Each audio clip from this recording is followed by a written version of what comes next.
Alors Rabbi Nachman, il dit, pourquoi on dit que lui, il venait vers les jours? C'est les jours qui viennent vers l'homme. D'accord ou pas? C'est qui vient vers les jours? C'est les jours qui nous rattrapent. C'est pas nous qu'on rattrape les jours. D'un coup, j'ai 20 ans, après j'ai 30 ans, après j'ai 40 ans, après j'ai 50 ans, j'ai 60 ans. C'est qui vient vers qui? C'est les jours qui viennent vers moi. Moi. Là, dans la Torah, il y a écrit qu'Avraham Avinu, il venait vers ces jours. Rabbi Nachman, il explique ça dans l'Écouté Moharan. Et il dit parce que les 24 heures d'Avraham Avinu, c'était pas les 24 heures que nous, on a. Avraham Avinu, dans 24 heures, il est arrivé à vivre 24 heures. Nous, sur 24 heures, on vit peut-être une demi-heure. Peut-être. Vous savez ce que c'est de vivre?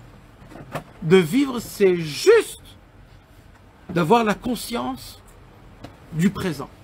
C'est tout. Juste la conscience du présent. Comment je me sens là, tout de suite, maintenant. Comment je me sens? Je suis bien assis?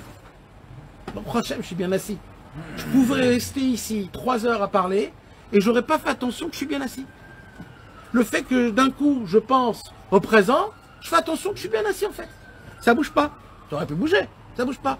Ça, c'est une conscience que parce que je vis le présent. Après, je me sens bien, il fait pas très chaud, pas besoin de boire, je suis pas fatigué. Tout ça, mes amis, c'est des consciences. Ça s'appelle vivre. Vivre, c'est le petit moment. Nous, on veut vivre trop grand. Alors, on pense tout ce qui va se passer plus tard et tout ce qui m'est arrivé avant. Et de la façon de comment je vis, c'est à travers les calculs du passé. Rabbeinu, il dit, le passé, il n'existe pas. Le présent, c'est le seul qui existe. Et le futur, il n'est pas encore. Donc, on vit dans un dimion, on vit dans un imaginaire parce qu'on n'arrive pas à vivre le moment présent. Et c'est ça notre problème, quand on ne vit pas le moment présent, alors ça ne s'appelle pas vivre. Avraham Avinu, quand il vivait dans 24 heures de la journée, il vivait en pleine conscience de 24 heures. Et celui qui a la conscience du temps, il a la possibilité de faire un maximum dans la journée, un maximum. C'est quoi qui fait le Yetzer Hara? Il essaye de trouver des inventions toute la journée pour essayer de nous voler le temps. À travers le téléphone, à travers les jeux, à travers le net, à travers les films, et à travers les séries, à travers les problèmes, la banque, etc.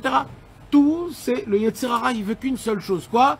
Que tu n'aies pas le temps de vivre ta propre vie, de vivre comme tu veux vivre, comme tu voudrais vivre, comme on t'en l'a enseigné, comme les tzadikim t'en l'ont enseigné. Et qu'est-ce qui se passe quand on n'arrive pas à vivre notre vie? On n'arrive pas à vivre. Pourquoi on n'arrive pas à vivre réellement? Parce qu'on manque d'émouna. Quand on manque d'émouna, ça nous mène à la tristesse.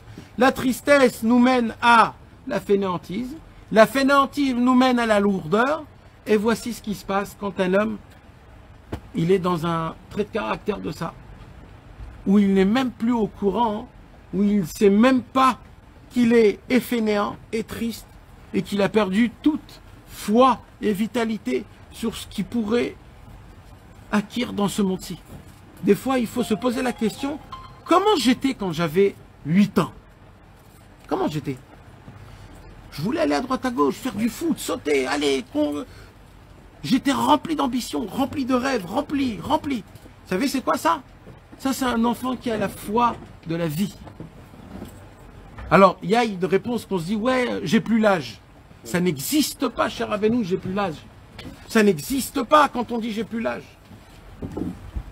Chez les Breslev, Rabbeinu nous apprend que même à l'âge de 60 ans et 70 ans, il faut sauter et danser, mes amis. Il faut être jeune. J'ai plus l'âge, ça veut dire j'ai de la tristesse en très grande quantité dans mon cœur, que même moi je suis pas au courant de la tristesse que j'ai. Donc je me suis vendu un film que je suis âgé, que j'ai pas la force. Et tu t'assois et t'es tranquille. Tu vois tout le monde chanter, danser, limite ça se pourrait même que tu rigoles sur eux. Et que tu leur dis c'est des fous. C'est de la jalousie totale, c'est de la vitalité. On se ment à soi-même, on n'est pas réaliste. Qui ne veut pas vivre? Qui ne veut pas être pétillant? Qui ne veut pas réellement vivre le moment présent? Vivre les mots qui dit le Shema Israël. Shema Israël, Hashem Elokeinu, Hashem Echad. Vivre les sentiments, les moments où on sort la Torah, les moments de Teshuvah, les moments du Hallel, les moments de la Hamida.